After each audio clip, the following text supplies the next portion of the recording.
things.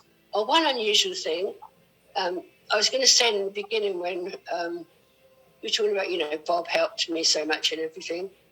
But I was in Hawaii and I was waiting to get a flight to Sydney.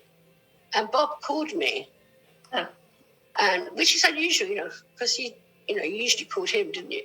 Right, yeah. So he called me and I thought, oh. So he said, I've got a word for you. So I thought, oh, it must be, So I said, what is it? So he said, Rudolph. So I said, Rudolph? Rudolph, yeah. I said, excuse me? So he said, Rudolph. I said, Rudolph? He said, yeah. So I said, Rudolph as in reindeer? He said, yeah, that's the one. He said, and I'm thinking, he said, to lead the way. Then he put the phone down.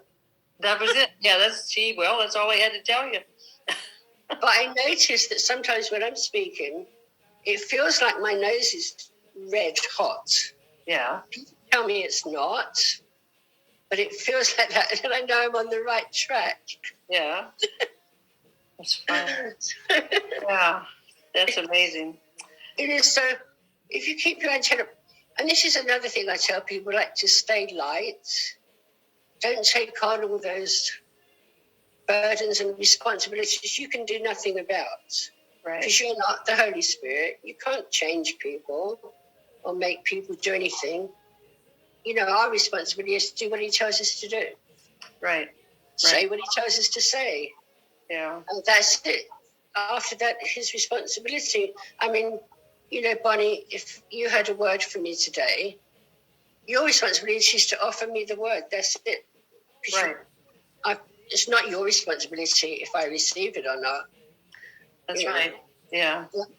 A lot of revivals have been quenched out because of that when people tried to be the Holy Spirit. Made themselves responsible for how people received something. Right. That's how the Welsh revival was quenched out, because Evan Roberts made himself responsible for what people received, and you can't do that. Yeah, tell us a little bit about that. Well, Evan Roberts, he was wonderful, of course. He brought tremendous revival to Wales. But after a while, he began to get heavy. And I have a book about this too, explaining it. He began to get heavy. And if people didn't respond how he thought they should, he would walk out or close the meeting or scold people. Huh. See? So then